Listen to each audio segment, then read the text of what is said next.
नमस्कार, मैं हूं अंजलि इस्टवाल और बनेगा स्वस्थ इंडिया की हमारी मुहिम में कोरोना वायरस पर खास तौर पर इस वक्त फोकस है।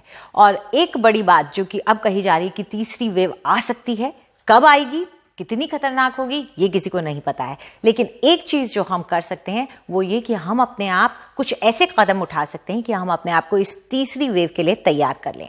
उसमें जो सबसे अहम चीज हो जाती है वो है डबल मास्क। अब तक जितने भी एक्सपर्ट्स जिनसे हमने बात की है, और वो दुनिया के टॉप एक्सपर्ट्स हैं, चाहे वो अमेरिका से हों, यूके से हों, भारत से हों, इजराइल से हों, जो भी हों, वो सब यही कहते हैं कि मास्किंग को लेकर के हमारा रवैया एकदम सख्त और कड़ा होना चाहिए। मास्क एक तरीका है जिससे हम अपने आप को बचा सकते हैं कोरोना वायरस के स्प्रेड से। लैंसेट में एक जो स्टडी छपी उसमें यह बताया गया कि किस तरीके से कोरोना वायरस जो है वो हवा के जरिए फैल रहा है, और सबसे ज्यादा ये फैल रहा है बंद कमरों में, एसी वाले कमरों में। ऐसे में जब आप नौकरी पर जाते हैं, आप अपने दफ्तर में काम कर रहे होते हैं, तब खतरा आपको बढ़ जाता है क्योंकि कमरे बंद होते हैं और उसमें लगातार एसी गर्मी के मौसम में चल रहा है, खिड़कियां हम खोलते नहीं हैं, और ऐसे में हल्का भी मास्क अगर ऊपर नीचे हुआ, ढीला हुआ, तो उसमें वायरस घुसने का खतरा रहता है। ऐसे में 2 मास्क के इस्तेमाल से हम ये इंश्योर कर सकते हैं कि एक तो हमारा फिल्टरेशन बढ़े, यानी कि जो कपड़ा है उसके जरिए वायरस अंदर ना आए। कपड़े के मास्क के अंदर 3 तहें होनी चाहिए, यानी कि 3 लेयर, 3 प्लाई जिसे हम कहते हैं, वो होना चाहिए, और उसमें भी आप 2 मास्क का इस्तेमाल करें।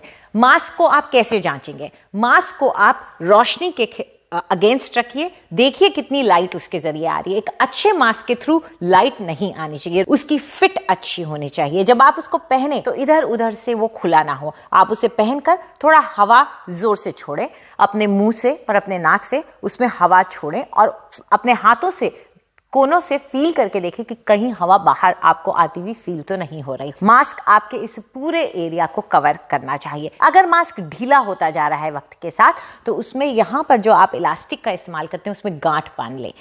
मास्क को टाइम पर, अगर कपड़े का है तो उसे टाइम पर धोएं। एक बार इस्तेमाल करने के बाद उसे धोएं, बिना धोए उसे ना पहने। लेकिन अगर आप N95 मास्क इस्तेमाल कर रहे हैं तो उसे पानी और साबुन से बिल्कुल भी ना धोएं। अगर आप उसको पानी और साबुन से धो देंगे तो उसका फिल्टरेशन जो है, उसकी फिल्टरेशन एबिलिटी है वो गिर जाएगी, लगभग 50% वो नीचे गिर जाएगी, और ये अच्छा नहीं होगा। इसलिए आप अगर N95 मास्क इस्तेमाल करना पसंद करते हैं तो एक साथ 4 या 5 मास्क खरीद लीजिए। 4 मास्क भी काफी हैं। अगर आप 4 मास्क खरीद लेते हैं तो एक दिन जिस मास्क को पहने उसे घर ले जाकर के उतार कर या तो एक ब्राउन पेपर बैग में या कहीं ऐसी जगह रखें जहां वो किसी और चीज से छुए ना, और उसके बाद उसको 3 दिन मिनिमम हाथ ना लगाएं।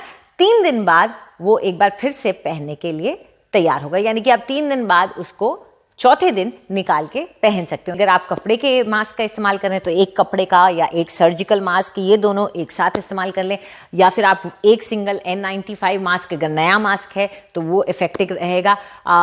ये आप इस्तेमाल कर सकते हैं और आप अपने आप को प्रोटेक्ट कर सकते हैं। और कई लोग कहते हैं कि वैक्सीन लगा लिए तो मास्क की क्या ज़रूरत है? वैक्सीन के बाद भी मास्क की ज़रूरत है, क्योंकि यही आपको संक्रमण से बचाता है। वैक्सीन आपको गंभीर बीमारी और हॉस्पिटलाइजेशन से बचाती है। आपको कोरोना संक्रमण फिर भी हो सकता है, आप अपने घर पे उस संक्रमण को लाके दूसरे को बीमार कर सकते हैं, आप खुद भी हल्के बीमार पड़ सकते हैं। तो अगर आप अपने आप को बिल्कुल ही संक्रमण से बचाना चाहते हैं तो वैक्सीन के बाद भी मास्क जरूर लगाएं। नमस्कार।